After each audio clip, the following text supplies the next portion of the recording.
Every earthquake stage explained in 12 to 20 minutes. Level 0. It feels solid beneath you. Concrete, soil, bedrock. But that's an illusion, because nothing under your feet is ever still. Tectonic plates, slabs of rock larger than continents, drift across Earth's mantle at speeds no faster than your fingernails grow, centimeter by centimeter, year by year. Silent, relentless. Most of the time, that movement is smooth, but sometimes it sticks. Friction locks the plates together, stress builds, and when that lock breaks, everything moves. At this level, earthquakes are microscopic, magnitude -3.0 to +2.0. You can't feel them, but the instruments can. Sensitive seismographs pick up quakes that barely ripple through rock. Every year, the Earth trembles 500,000 times or more, yet 4 out of 5 go unfelt. A hidden heartbeat of the planet, a constant reminder that pressure is always rising. It's not destruction, it's potential, the quiet before the roar. Even stable places aren't truly safe.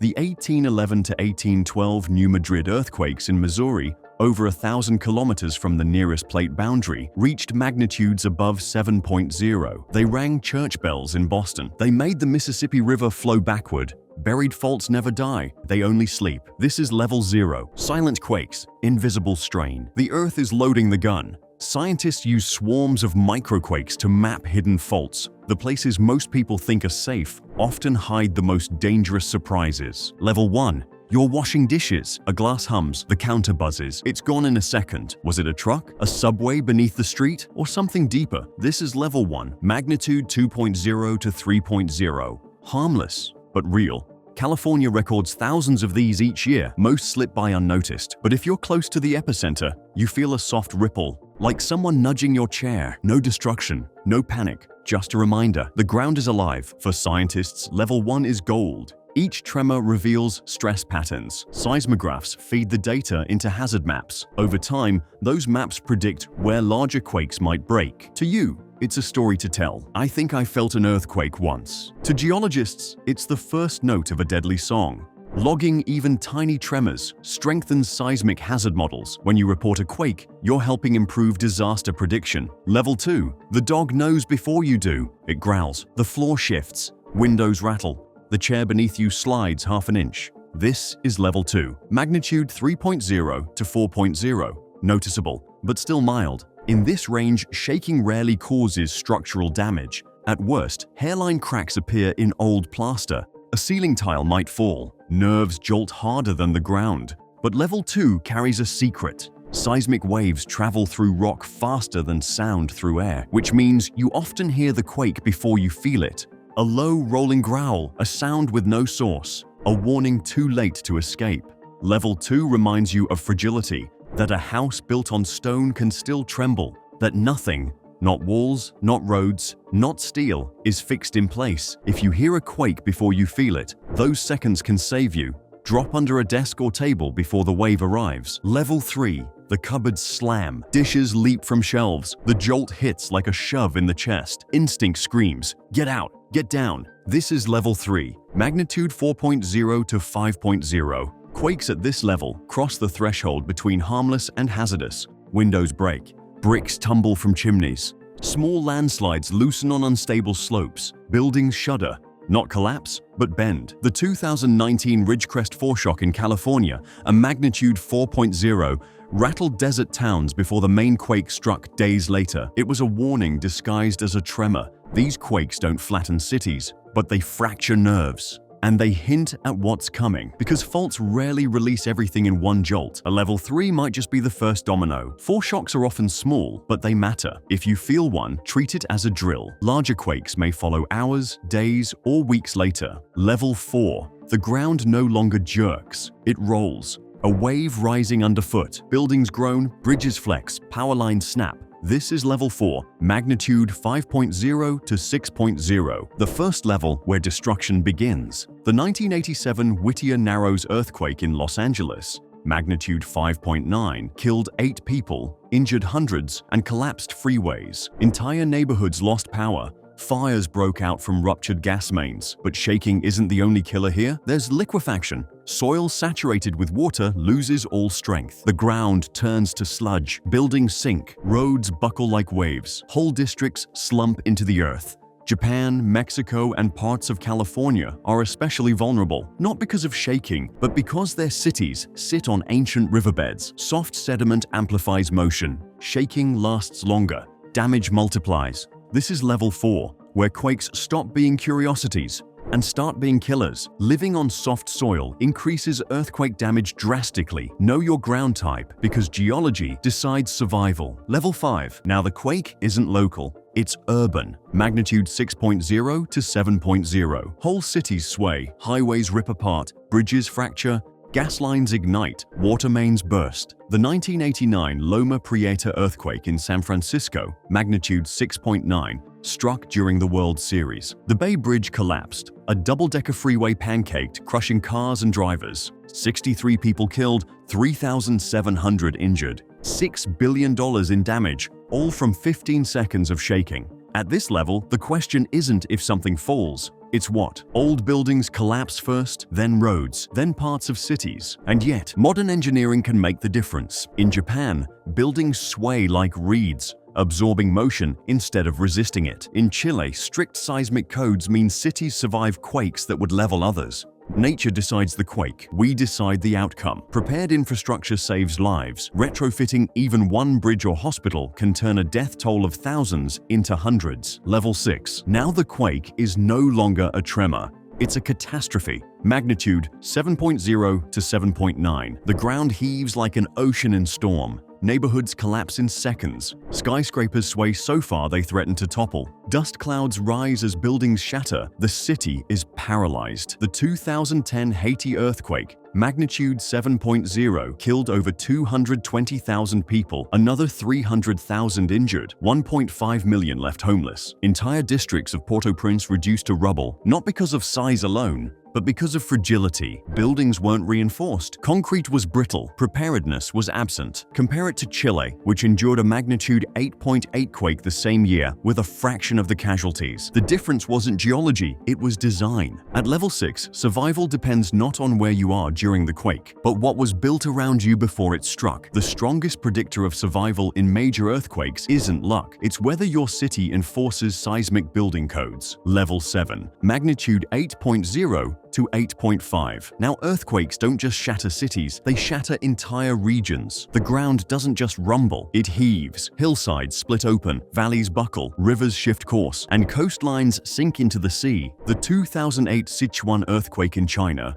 magnitude 8.0, killed nearly 87,000 people, hundreds of thousands injured, millions displaced, entire towns erased from maps. The power of such a quake equals hundreds of nuclear bombs detonating underground at once. Concrete crumbles like sand, roads unravel like ribbon, schools, hospitals, apartments, all reduced to dust. But the destruction doesn't stop at shaking. Massive landslides bury villages whole, dams crack, rivers become instant floods. These aren't rare on Earth's most unstable rim. The Ring of Fire circling the Pacific Ocean produces 90% of the world's earthquakes. It is home to almost every major catastrophe in recorded history. Level 7 is where earthquakes stop being local tragedies. They become national emergencies, and sometimes global stories. Earthquake risk isn't just magnitude, it's exposure. Densely populated regions with weak infrastructure suffer the deadliest tolls, even when quakes are smaller. Level 8, magnitude 8.5 to 9.0. Now the shaking doesn't last seconds, it lasts minutes, an eternity of chaos. The ground undulates like ocean waves. Buildings don't just shake, they sway so far they crack themselves apart. Highways snap into sections, ports sink. Entire coastlines are lifted, tilted, or drowned. The 2011 Tohoku earthquake in Japan, magnitude 9.0, was one of the strongest ever recorded. The seabed shifted several meters upward in seconds. That sudden uplift displaced billions of tons of seawater. A wall of water rose. A tsunami, more than 40 meters high in places. It swallowed entire towns, over 15,000 dead, hundreds of thousands homeless, and the Fukushima Daiichi nuclear plant spiraled into meltdown. At this level, earthquakes don't just kill through shaking,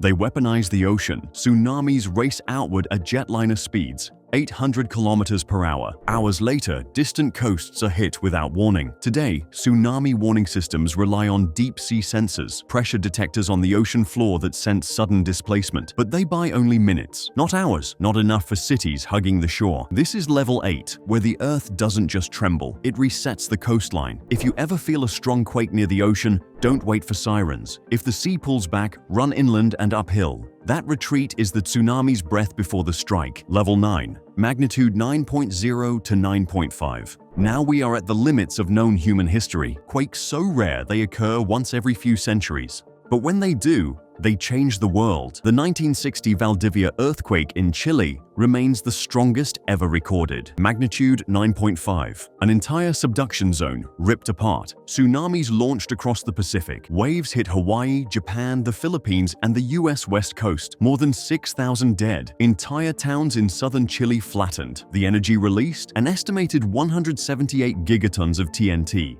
More power than all nuclear weapons on Earth combined. The planet itself shook. Earth's axis tilted slightly. The length of the day shortened by microseconds. These are quakes that don't just destroy cities. They rearrange geography. They alter coastlines permanently. They echo across oceans. Level 9 is the threshold where the Earth reminds us it can still reshape itself in a single moment. Civilization or not, even distant coasts are vulnerable. After Valdivia, tsunamis killed people in Japan, 17,000 kilometers away. Every coastal nation must treat earthquakes anywhere as their own risk. Level 10, magnitude 10.0 to 10.5. This level has never been seen. But it is possible. In theory, a quake so vast, it ruptures an entire tectonic plate boundary at once. Not 100 kilometers, not 500, but thousands. The shaking wouldn't just be violent, it would be global. Cities thousands of kilometers apart collapsing simultaneously, tsunamis hitting both sides of an ocean,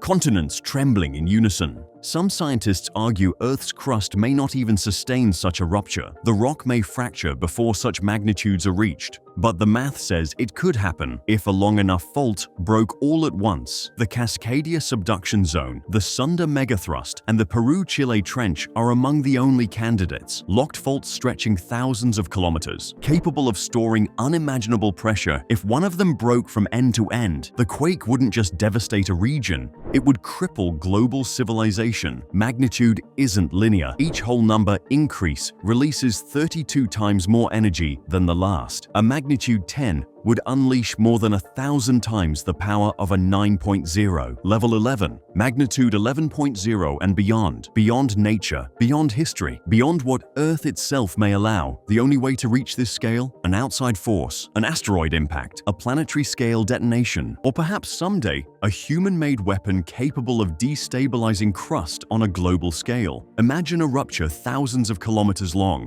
one fault tearing through multiple tectonic plates. Chain reactions, volcanic eruptions, global tsunamis, the atmosphere clouded in ash, an earthquake not as disaster but as extinction event. This is speculation. No fault known today could reach this magnitude alone, but the principle is clear. If the right trigger strikes the wrong boundary, Earth's crust could convulse in ways we've never imagined. Studying asteroid impacts helps. Seismic shock is one reason planetary defense is vital. What wipes out cities on impact also ripples through the crust worldwide. Level 12. At this point, earthquakes stop being geology and start being engineering. What if tectonics could be weaponized? What if deep Earth nuclear detonations could destabilize faults on purpose? What if geoengineering gone wrong set off chain reactions underground? Clusters of quakes rippling across continents, cities collapsing in waves, ports sinking, power grids failing, supply chains shattered. Not one disaster, but dozens at once. A seismic pandemic, a force that overwhelms every emergency system on Earth. It isn't reality, not yet, but every silence in the crust, every locked fault line whispers the same truth. The most dangerous quake isn't the one we fear, it's the one we don't expect. Seismic safety isn't just about nature, it's about foresight. Preparedness for rare extremes is the only defense against both Earth and ourselves. Thanks for watching. See you in the next one.